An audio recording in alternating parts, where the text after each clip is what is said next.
तो यहाँ बता रहे तुम्हारा नोमेनक्लेचर ऑफ ऑर्गेनिक कंपाउंड्स के बारे में बता रहे थे। तो ऑर्गेनिक कंपाउंड का नोमेनक्लेचर लिखते हैं तो यहाँ पर इसको 3 भाग में बांट दिए। एक है प्रीफिक्स, दूसरा है रूट वर्ड और तीसरा है सफिक्स। यहाँ पर तुम्हारा रूट वर्ड है, यह बताता है कि number of carbon atom parent chain में कितना है। यदि एक कार्बन है तो उसके लिए मीथ का यूज करते हैं, 2 कार्बन है तो ईथ का यूज करेंगे, 3 के लिए प्रॉप, 4 के लिए ब्यूट, 5 के लिए पेंट, 6 के लिए हेक्स, 7 के लिए हैप, 8 के लिए ऑक, 9 के लिए नॉन, 10 के लिए डेक और 11 है तो अनडेक, 12 है तो 2 डेक, उसके बाद तुम्हारा ट्राई डेक। अब यहाँ पर इस रूट वर्ड के जो पहले लग रहा है वह प्रीफिक्स, रूट वर्ड के जो बाद में लगेगा वह सफिक्स। प्रीफिक्स 2 तरह का, प्राइमरी प्रीफिक्स और सेकेंडरी प्रीफिक्स। सफिक्स 2 तरह का, प्राइमरी सफिक्स और सेकेंडरी सफिक्स। तो प्राइमरी प्रीफिक्स जो उसमें साइक्लो आता है, साइक्लो एल्केन वगैरह सब यूज करते हैं। सेकेंडरी में उससे जो ब्रांच है, चाहे ब्रांच वो अल्काइल ग्रुप भी हो सकता है या फंक्शनल ग्रुप है तो ब्रांच आता है। और सेकेंडरी सफिक्स में आता है तुम्हारा सफिक्स 2 तरह का, प्राइमरी और सेकेंडरी। तो प्राइमरी सफिक्स है, यह बताता हुआ एल्केन है या एल्कीन है या अल्काइन है, जबकि सेकेंडरी सफिक्स उसमें कौन सा फंक्शनल ग्रुप प्रेजेंट है उसके बारे में बताता है। तो अब नेक्स्ट चलते हैं तुम्हारा फंक्शनल ग्रुप से, और फंक्शनल ग्रुप सीनियरिटी टेबल ये सब जानेंगे।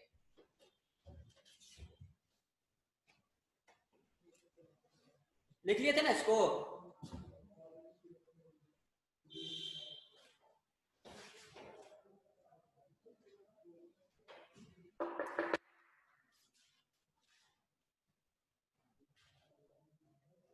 नेक्स्ट आता तुम्हारा फंक्शनल ग्रुप।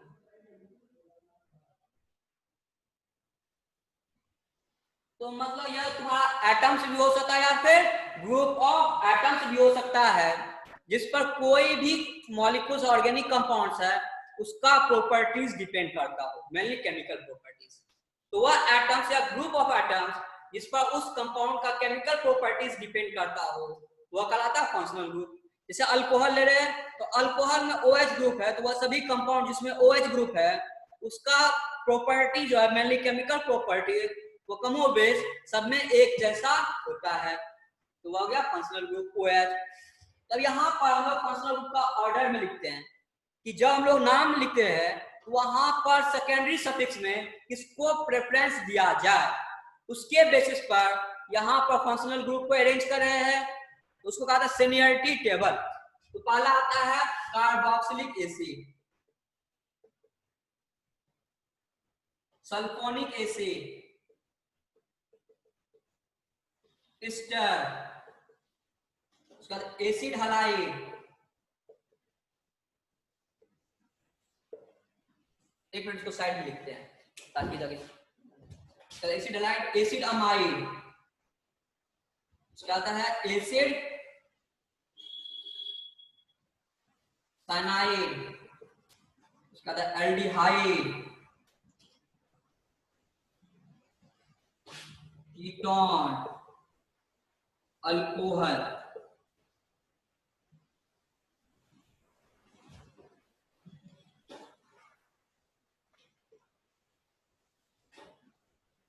कीटोन का आता तुम्हारा alcohol,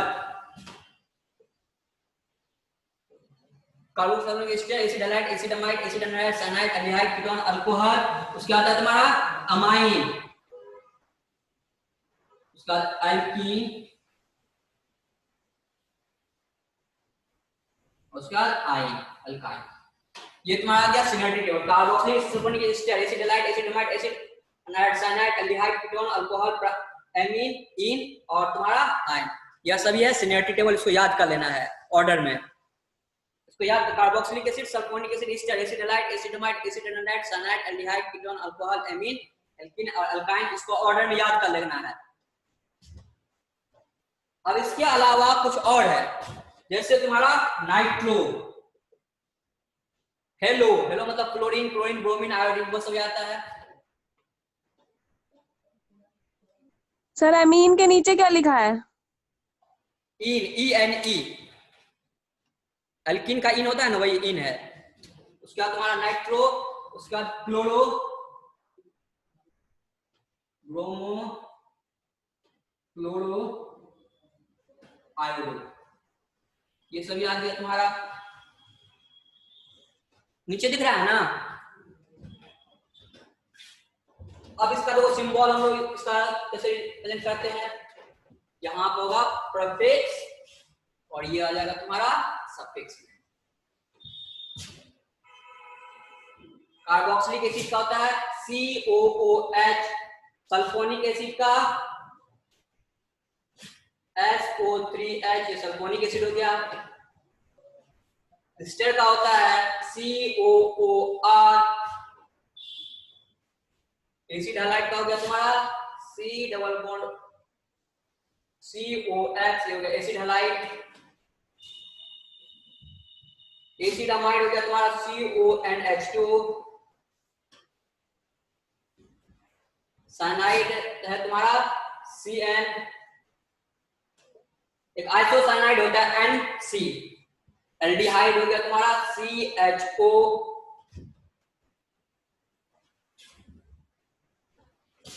C double bond O, ये हो गया तुम्हारा कीटोन।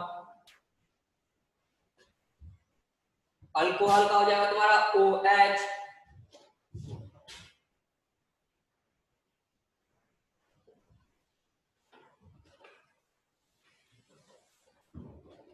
अमाइन हो गया तुम्हारा NH2, अमाइन।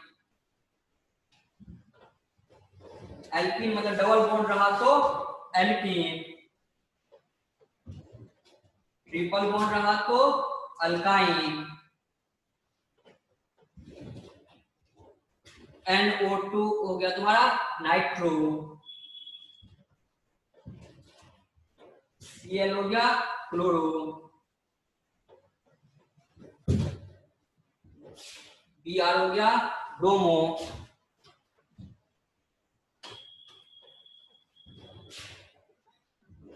F हो गया क्लोरो।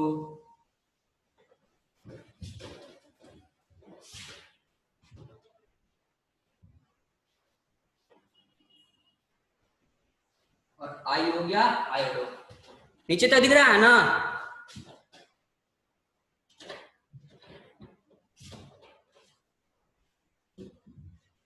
अब यहां पर हम लोग लिख रहे हैं कि प्रीफिक्स में जब उसका यूज होता है तब कौन होगा और सफिक्स क्या होगा वो देखते हैं। तो कार्बोक्सिलिक एसिड का जब वो प्रीफिक्स में होगा तो यहाँ पे होगा कार्बोक्सी, प्रीफिक्स में कार्बोक्सी, सफिक्स में हो जाएगा ओइक एसिड। सल्फोनिक एसिड, तो यहाँ प्रीफिक्स है तो सल्फो और यहाँ पर लास्ट में सल्फोनिक एसिड। एस्टर में हो जाता है तुम्हारा, एस्टर का आता है ऑक्सीकार्बोनाइल।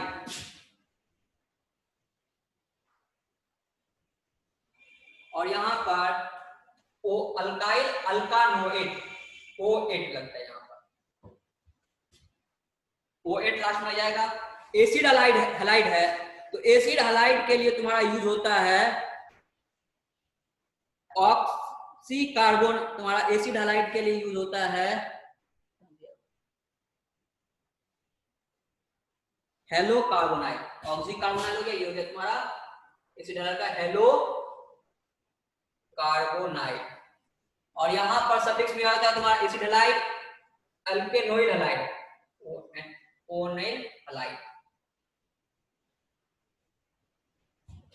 अमाइड है यहां पर कार्बोमाइल, यदि प्रीफिक्स में यूज होगा तो यहां पर, यदि सफिक्स में यूज होता है तो अमाइड हो जाएगा। साइनाइड है तो प्रीफिक्स में यूज हुआ तो साइनो और सफिक्स में यूज होगा तो तुम्हारा नाइट्राइल। एल्डिहाइड है तो यहां पर एल्डिहाइड के लिए ऑक्सो का भी यूज करते हैं और दूसरा तुम्हारा फॉर्माइल, दोनों यूज कर सकते हैं इसके लिए। और यहाँ पर आता है तुम्हारा इसमें सफिक्स में और लग जाएगा। कीटोन है तो कीटोन के लिए भी ऑक्सो का यूज होता है, ऑक्सो एल्डिहाइड और कीटोन दोनों के लिए होता है। और इसके दूसरा है वो कीटोन है और सफिक्स में होगा तो ऑन लग जाएगा। अल्कोहल OH या जब प्रेफिक्स होगा तो हाइड्रोक्सी, और यहाँ पर ऑल लगेगा। अमाइन जो है प्रेफिक्स है तो एमिनो, और यहाँ पर अमाइन लगेगा इसमें। इन वाला जो है यह तुम्हारा हमेशा लास्ट में लगता है, इन नहीं लगेगा तुम्हारा। आइन है तो लास्ट में आइन लगेगा, ये तुम्हारा सफिक्स जनरली यूज नहीं होता है, प्रीफिक्स की तरह यूज नहीं होता, जब भी होगा सफिक्स में होगा। नाइट्रो ये जब भी यूज होता है वो प्रीफिक्स में यूज होता है, सफिक्स में यूज नहीं होगा, यहाँ पर नाइट्रो होगा। क्लोरो जो है यहाँ पर क्लोरो, यह भी हमेशा प्रीफिक्स की तरह यूज होगा। ब्रोमो यह भी प्रीफिक्स की तरह यूज होगा। फ्लोरो यह भी प्रीफिक्स, और आयोडो यह भी प्रीफिक्स, सफिक्स का तरह यूज नहीं होता है, इसको लिख लो।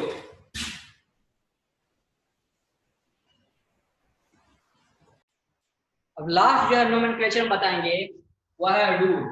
अब कौन सा रूल यहाँ पर क्या होता है वो देखते हैं। तो पहला है कि सबसे पहला काम करना है कि जो लंबा चेन है वो चुनना है, तो लंबा चेन चुनना है सबसे पहला, लॉन्गेस्ट चेन।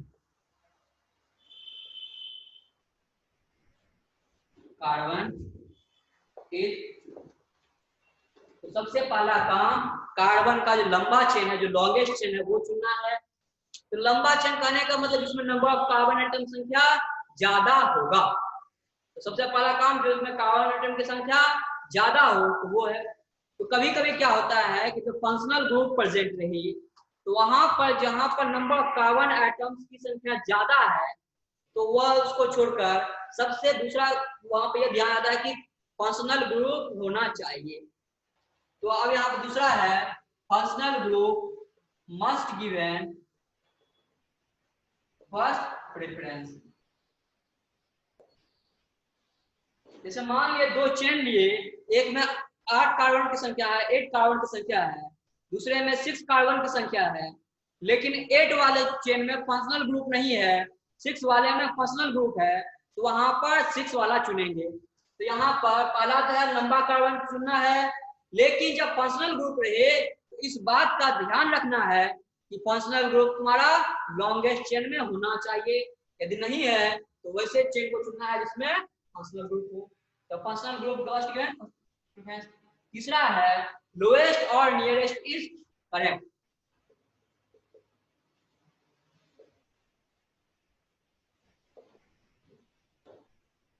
इसका कहने का मतलब हुआ कि जब हम लोग पेरेंट चेन चुन लेते हैं तो वहां पर काउंटिंग स्टार्ट करेंगे, तो काउंटिंग वहां से शुरू करेंगे जहां से फंक्शनल ग्रुप नजदीक पड़े, तो वहां से काउंटिंग स्टार्ट करते हैं।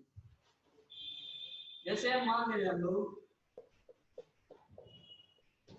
ये लंबा चेन है, अब यहां पर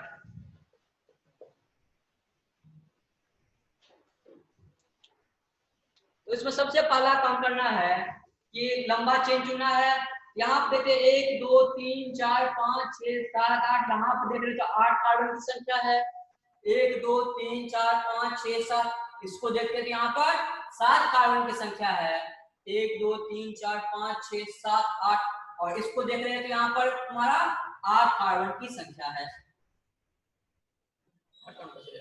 1 2 3 4 5 6 7 8, 1 2 3 4 5 6 7 8, 1 2 3 4 5 6 7। यहाँ पर तो यह जो चेन है वह सबसे बड़ा चेन है, एक इसमें 8 कार्बन की संख्या है और दूसरा इसमें भी 8 कार्बन की संख्या है, लेकिन जब इसको लंबा चेन चुनते हैं तो यहाँ पर फंक्शनल ग्रुप नहीं आ रहा है, यहाँ पर फंक्शनल ग्रुप हुआ है, फंक्शनल ग्रुप लॉन्गेस्ट चेन में नहीं आ रहा है, तो यहाँ पर हम लोग को वैसा चेन चुनना है जिसमें तुम्हारा फंक्शनल ग्रुप वो लॉन्गेस्ट चेन में आ जाए, ये वाला चुनिए। तो यहाँ पर पहला तो लंबा चेन चुने, उसके बाद इस बात का ध्यान रखें कि उसमें फंक्शनल ग्रुप आ रहा है या नहीं आ रहा है। अब यहाँ से काउंटिंग स्टार्ट करेंगे, यहाँ पर दो पॉसिबिलिटी है, गिनती यहाँ से स्टार्ट कर सकते हैं या फिर यहाँ से स्टार्ट कर सकते हैं। तो गिनती वहां से शुरू करेंगे जहां से तुम्हारा फंक्शनल ग्रुप नजदीक आए। तो यहाँ से देखते हैं 1 2 3 4 5 6 7 क्वेश्चन पड़ा 3 1 3 4 5 6 7 8। और जब यहां से हम लोग शुरू करते हैं इस साइड से 1 2 3 4 5 6 7 8। अब देखो इसको लोएस्ट और नियरेस्ट इसका है, यहाँ पे इसको लोएस्ट सम रूल भी बोलते हैं, लोएस्ट सम रूल। तो अब देखते हैं यहाँ पर फंक्शन रूल किस पर है, थर्ड पोजीशन पर। इधर से जब काउंट करते हैं और इधर से जब हम लोग काउंट करते हैं, इधर से जब काउंट कर रहे हैं, यहाँ पर फंक्शनल ग्रुप आ रहा है तुम्हारा 6th पोजीशन पर। तो जब राइट साइड से हम लोग काउंट कर रहे हैं, राइट से लेफ्ट की तरफ जा रहे हैं, तो फंक्शनल ग्रुप आ रहा है तुम्हारा 6th पोजीशन पर। और यह जो ब्रांच है, यह देख रहे हो, ब्रांच हो गया जो तुम्हारा साइड मेन ग्रुप में नहीं है, उससे हटकर जो भी बाहर है वह सभी ब्रांच। यह ब्रांच हो गया और यह ब्रांच आ रहा है तुम्हारा 5th पोजीशन पर। टोटल आ जा रहा है, सम किए तो 11 आ जा रहा है। और जो राइट से लेफ्ट की तरफ जा रहे हैं तब फंक्शनल ग्रुप आ रहा है 3rd पोजीशन पर, और यह जो ब्रांच है वो आ रहा है 4th पोजीशन पर, टोटल 7। तो जिसमें कम होगा वही वाला सही होगा, ये कम है यह सही। मतलब यहाँ पर जो काउंटिंग स्टार्ट होगा तुम्हारा इस कार्बन एटम से गिनती शुरू करेंगे। तो गिनती तुम्हारा इस कार्बन एटम से हम लोग शुरू करते हैं। पूरा देखिए यहाँ पर कार्बन एटम का 4 वैलेंस थी, एक बॉन्ड बनाया बचा की, तो CH3 यहाँ पर 2 CH2, यहाँ पर जाएगा CH2, यहाँ पर भी CH2, यहाँ पर CH2 CH। अब इसका नाम लिखते हैं। यहाँ पर सबसे पहला काम है रूट वर्ड देखते हैं। तो यहाँ पर टोटल कार्बन की संख्या 8 है, तो 8 के लिए हम लोग यूज करते हैं ऑफ, 8 के लिए ऑफ। अब यहाँ पर कहीं पर भी डबल बॉन्ड नहीं है, तो यहाँ पर प्राइमरी सफिक्स में यूज करेंगे हम लोग एन। डबल बॉन्ड आता तो इन यूज करते हैं, लेकिन यहाँ डबल बॉन्ड नहीं है तो एन, तो ऑक्टेन। अब यहाँ पर OH फंक्शनल ग्रुप है, तो सेकेंडरी सफिक्स में हम लोग फंक्शनल ग्रुप यूज करते हैं। यहाँ पर फंक्शनल ग्रुप जो है OH है, यहाँ पर और लग जाएगा और दो वोवेल को एक साथ नहीं रखते हैं, यहाँ पर लिख देंगे एल्केनॉल, एल्केनॉल। अब यहाँ पर ऑल ग्रुप 3rd पोजीशन पर है, इसके लिए हम इसको लिखते हैं एल्केन 3 ऑल। अब यहाँ पर 3 को पहले भी लिख सकते हैं या फिर बीच में भी लिख सकते हैं, ऑक्टेन 3 ऑल। अब प्रेफिक्स में आते हैं। यहाँ प्रेफिक्स में यह तो तुम्हारा सफिक्स में आ गया, तो एक ये वाला बचा, और यह तुम्हारा प्रेफिक्स में। अब यहाँ पे देते हैं कार्बन एटम की संख्या 3 है, तो 3 कार्बन एटम है, जिसके लिए लोग प्रोप का यूज करते हैं। और यह तुम्हारा अल्काइल ग्रुप है, तुम्हारा इसका फॉर्मूला जो CN+1 रहे तो अल्काइल हो गया, 3 कार्बन है तो यह प्रोपाइल, और यह 4th पोजीशन पर आ रहा है, तो इसका नाम हो जाएगा 4th प्रोपाइल ऑक्टेन 3 ऑल, ये इसका नाम हो गया।